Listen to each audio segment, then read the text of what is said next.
Debat akan saya mulai dalam 3, 2, 1. Assalamualaikum warahmatullahi wabarakatuh. Shalom, Om Swastiastu, Namo Buddhaya, Salam Kebajikan, Salam sejahtera bagi kita semua. Sebelumnya, terima kasih atas kesempatan dan juga waktunya Dewan Juri yang terhormat. Dan pada kesempatan yang berbahagia ini, saya Zelda Fadila Zaneta. Di sini saya sebagai pembicara satu tim oposisi. Saya menyatakan sangat tidak setuju dengan adanya mosi hari ini, yaitu Dewan ini akan mewajibkan kandidat politik untuk lulus tes kompetensi politik agar dapat mencalonkan diri. Sebelum saya menyampaikan argumen Dewan Juri yang terhormat, saya akan menyanggah argumen-argumen dari tim pemerintah. Tim pemerintah menyatakan bahwa dalam dalam prinsip obligasi sangat penting karena dapat bertanggung jawab kepada seluruh kehidupan masyarakat. Namun, hal ini tidak sejalan karena pertama, kewajiban semacam ini memang terdengar baik di permukaan, tetapi tidak proporsional jika sampai membatasi hak konstitusional warga negara. Dalam sistem demokrasi, setiap orang terlepas dari latar belakang sosial atau pendidikannya berhak untuk dipilih dan juga mencalonkan diri.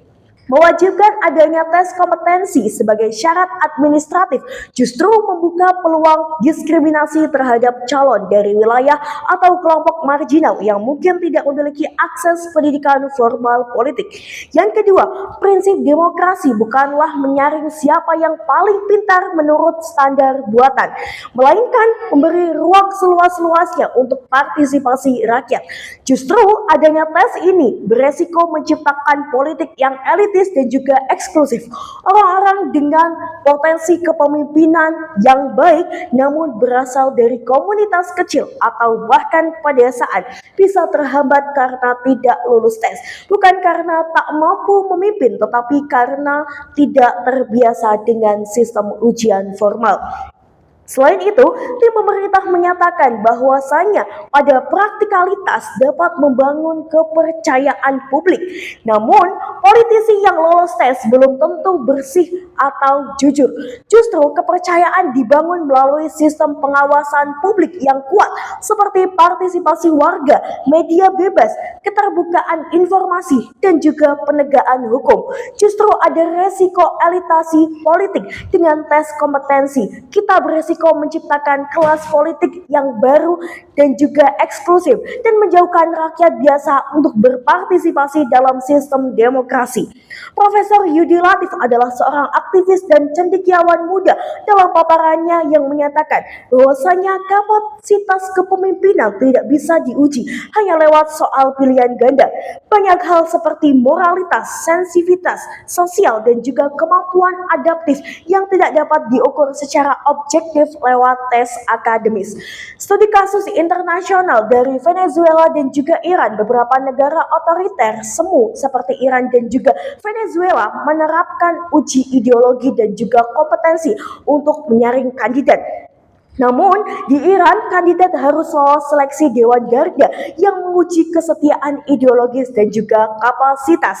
Akibatnya, banyak kandidat oposisi yang kompeten tidak bisa maju dan rakyat kehilangan alternatif.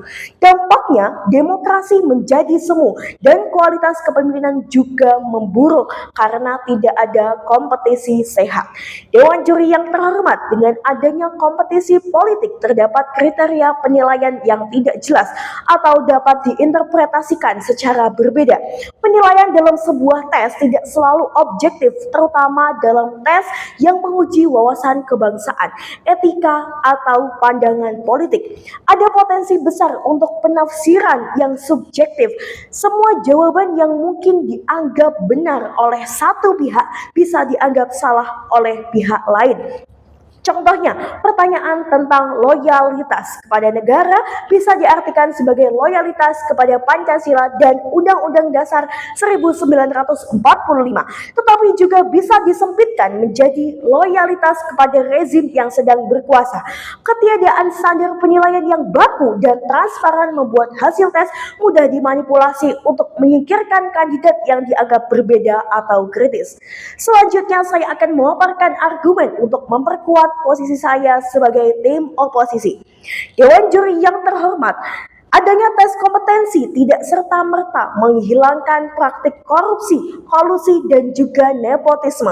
Praktik korupsi, kolusi, dan juga nepotisme masih menjadi masalah serius dalam berbagai sektor di Indonesia, termasuk dalam rekrutmen pegawai negeri. Ada kasus di mana seseorang bisa membeli posisi atau meloloskan kerabatnya melalui jalur belakang, meskipun hasil tesnya buruk.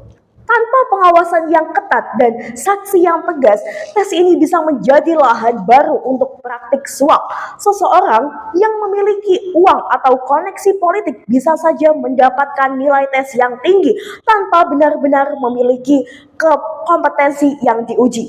Kedua, seseorang mungkin memiliki pengetahuan yang luas tentang tata negara, hukum, dan juga ekonomi, tetapi belum tentu memiliki kemampuan kepemimpinan, negosiasi, atau empati yang dibutuhkan untuk menjadi politisi yang efektif.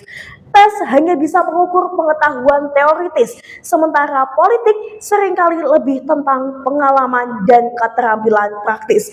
Banyak politisi hebat muncul dari berbagai latar belakang, termasuk aktivis masyarakat, seniman, atau pengusaha yang tidak memiliki pendidikan formal di bidang politik atau hukum.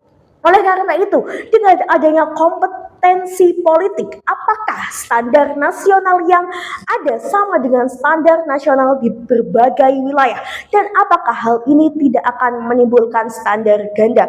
Oleh karena itu, dengan ini saya menyatakan bahwa saya sangat tidak setuju dengan adanya mosi. Dewan ini akan mewajibkan kandidat politik untuk lulus tes kompetensi politik agar dapat mencalonkan diri. Terima kasih. Wassalamualaikum warahmatullahi wabarakatuh.